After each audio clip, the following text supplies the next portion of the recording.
Sunbeams are the essence of poetry, dreams, fantasy, fairy tales, sunbeams. And yet, as esoteric and mystical as sunbeams are, they are the energy driver of the planet in a very visceral, physical, scientific, empirical sense. But if I asked you to go out and grab me some sunbeams, we know they're valuable, right? Well, grab me some. Could you bring them in here? Let's talk about sunbeams. Well, you know, children, they'll take you up on this. They'll dance around a little while and try to grab them, but they can't. The fact is that something as esoteric and mystical as sunbeams is captured by nature's photovoltaic array called photosynthesis in plants, through the chlorophyll of plants, and specifically grass. So, the problem is that most of us in our modern culture are quite disconnected from grass. When I say grass, you know, people immediately think of lawns, golf courses, maybe a soccer field.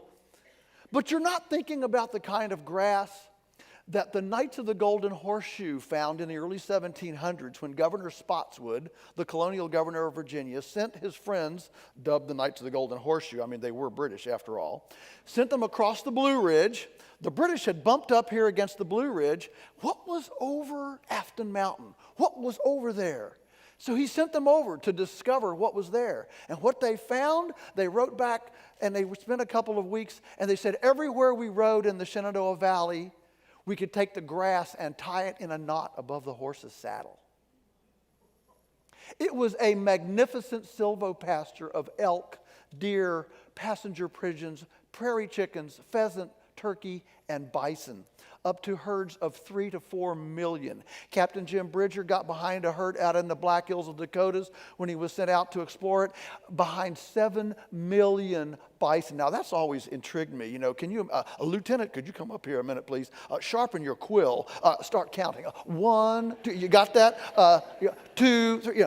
I have no idea, all right? But the legacy of these migratory herds that were moved by both natural and Native American lit fires as a landscape choreography, and these migratory patterns where they moved thousands of miles created the soils that we are currently mining today in the Midwest and that we already mined in Virginia, up to 3 feet of topsoil washed off of Virginia during the European colonialization of the state and up until today, and is still washing off today, because we have turned this beautiful perennial-based system into an annually based tillage system, which is highly erosive. In the Shenandoah Valley, where I live, arguably 3 to 5 feet of topsoil have washed out and created the turbidity in today's Chesapeake Bay. But how does nature actually work? How nature works is sunbeams come down, it's captured by photosynthesis and converted into biomass, into vegetable material. And if we look at the different kinds of plants, trees, bushes, and grass, intuitively we think, well, what's the most efficacious plant to collect these sunbeams and turn them into and sequester the carbon? Well, your mind tends to go to trees because you can see, oh, wow, look at all that biomass. But in actuality, trees are the least efficient. Brush is more efficient, bushes and brush and things like that. And then the pinnacle is grass. The fact is that when you look at a forest, you're seeing 50 to 80, maybe 100 years of stored carbon all standing visible. You're not seeing 80 years of grass visible at one time. Now, the grass goes through a growth cycle, just like us, just like all living things. It goes through a growth cycle. It starts slow, and then it accelerates, and then it goes into senescence.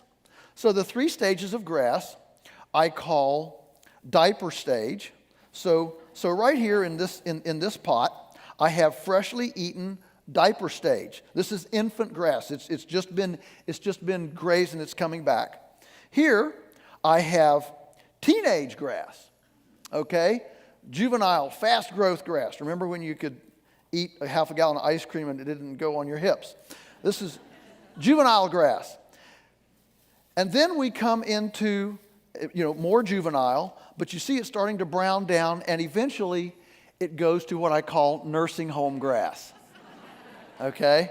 Senescence, the end. The role of the herbivore in nature, if you've ever thought about it, and the reason I'm concentrating on this is because herbivores have gotten a bad rap in recent days. Cows, climate change, and all that stuff. You see, the data points to study the effect of cows on the environment are all coming from a position that does not respect and honor the herbivore in its classic role. The role of the herbivore, and the reason the planet is so full of herbivores, think about Africa, think about South America, the alpacas, think about Indochina, yaks. I mean, they're all over the place. Reindeer, caribou. There's a lot of herbivores, groundhogs, prairie, everything. Is because without them, this biomass would simply turn into senescent material and just volatilize and die and quit growing. So the role of the herbivore in nature is to take this as it approaches senescence, prune it back just like a viticulturalist would prune a vineyard or an orchardist would prune an apple tree. Does anyone think ill of an orchardist? Why are you pruning your apple tree? No. We think that's good. We think that's good stewardship. And that's exactly what the herbivores did. So they pruned this back to restart this rapid biomass production. Without them, it stops. The whole program stops. Now the problem is, how do we duplicate this if we don't have migratory patterns? If we don't have 4 million buffalo in a herd? If we don't have 10 million wolves chasing them? If we don't have fire? If we don't have the magnificent, amazing choreography of nature, how do we duplicate this amazing principle that hydrated, built soil, fed, all the mycorrhizae and the actinomycetes and built the soils that we're still mining today? How do we duplicate that if we have a system of private land ownership and all that? Well, we do it with high-tech electric fencing. Space-age, microchipped electric fencing. It's almost invisible to the eye, and yet we can encircle a herd of 1,000 cows with almost an invisible wire that you would never see. I mean, visitors to our farm have to watch the wire. They walk into it, And so, it's practically invisible. But because it's such a strong psychological barrier, the cows learn, and they can see way better than us. In fact, they can see all the way around their heads. So, well, except for 30 degrees on their back end. So they can see this, they know it's there, and it allows us to duplicate this mobbed movement that they would have had in eons before we had private land. And so we call this mob stalking, herbivorous solar conversion, lignified carbon sequestration. And so as the biomass gets to this point, we prune it back with the herbivore, and then it begins to grow. And as the leaf area begins to get more and more chlorophyll, the growth accelerates and accelerates so that from here to here is, let's just say for sake of discussion, from here to here, this time period is 20 days. From here to here, the time period is only 10 days. All right? So it's accelerating, and then it slows off. So what we're doing is using the herbivore, in this case a cow, it could be a sheep or a goat or whatever, but in this case a cow. We're using the animal in its historic role, using high-tech electric fencing in order to leverage and stimulate the biomass production. The bottom line is that in Augusta County, where I live, which is over the mountain, in Augusta County, the average pasture, the biomass production, if you dry it down and you weigh it, the biomass production on the average acre of grass in Augusta County is 2,500 pounds per year. On our farm, we've been there almost 60 years. We've never planted a seed. We've never bought a bag of chemical fertilizer. And on our farm, we average well over 10,000 pounds per acre. You know, we're all familiar with the tension between ecology and economy, and that there's a battle, and we can't be environmentally sensitive unless we sacrifice the economy, and we can't be economically viable unless we sacrifice the environment. And I'm here to present to you the notion, as a fact, that we can actually have both. But what we have to do is manage things completely differently. You see, the data points that impugn the lowly cow as the destroyer of the planet have the wrong object to have a problem with. The problem is not the herbivore. The herbivore is doing what she's always done. She's, a four-wheel drive portable sauerkraut vat, turning carbohydrate, fermenting it into, meat and milk, nutrient-dense food. She's doing exactly what she was supposed to do. But she's not being managed the way the wild herds and the migratory patterns were managed, where they moved and they vacated areas long enough for the forage to go through this magnificent 50, 60, 70-day physiological expression cycle and then be pruned back and harvested at the appropriate time. In fact, what happens is that on most pastures, even at this, the grass never even can grow to this point. It's kept very, very short. So it's pruned 20 times in a season, and you add up all those little couple hundred pounds a time, and it comes out to about 2,500 pounds per year. Instead, we let the forage come way up here to full physiological expression.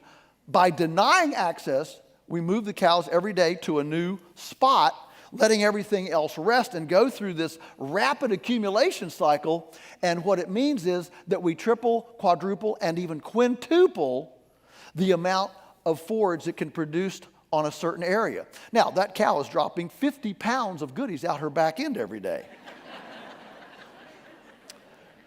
So just think about what happens when you change it from 4,000 pounds of manure and urine per acre to 20,000 pounds of manure and urine per acre. Suddenly, you have soil building capacity. So here we are not only harvesting way more, but we're sequestering way more carbon. We're using the animal in its historic role. We're honoring and respecting the cowness of the cow. When you feed the herbivore foreign things like grain, and you lock them up in a feedlot, and you do all the kinds of desecrating things, I call it the U.S. for 30 years, laughed at us for doing this. They said, grind up dead cows, feed them back to cows, And we were branded Luddites and anti-progressives, anti-science, Go on, get with the program, Salatin, What's this grass stuff? 40 years later, there's this sudden global, oops, maybe we shouldn't ought to done that.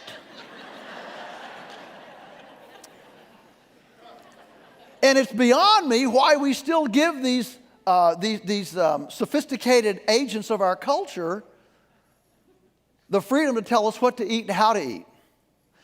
And so, the what if of this, just imagine if all of our neighbors did this instead of continuous grazing, where they just turn 50 cows into 100 acres and just leave them all year, and the grass can never get above infant, what I call diaper grass, and it just sits there always kind of, in like half of first gear. And there's a lot of analogies we can make here, but the point is that the grass never accelerates. It can't, because are they ever going to get out of diapers? Well, it's the same way the forage is. But if we control it so that the animals only access a tiny little spot each day and create a mosaic pattern, guess what? Now we've got moles and voles. We've got bird nesting sites. We've got a continuous mosaic of pollination of blossoms, red clover, white clover, and dandelions that are for pollinators. You've got all sorts of growth going on below the ground, because now we have this biology. The soil cools down because it's got all this nice cool mulch that's transpiring, oxygenating, and I'm inhaling the oxygen out of this plant, and then and it's inhaling my carbon dioxide. I mean, isn't that cool? Okay, and tomorrow it goes through a frog, and then it goes into a goldenrod, and then it comes back in. And it's this wonderful connection. And so, what if UVA would serve this kind of meat instead of the concentration camp meat?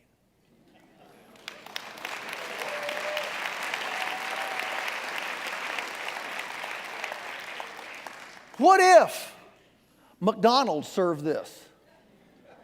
What if Burger King served this? What if you ate this? And what if I ate this as a blessed way to participate in the most healing, amazing, nurturing choreography of nature by respecting the cowness of the cow, using her as an herbivore in her historic role, and participating in the nurturing of the planet? Thank you for letting me share something that's very simple with you. Thank you so much.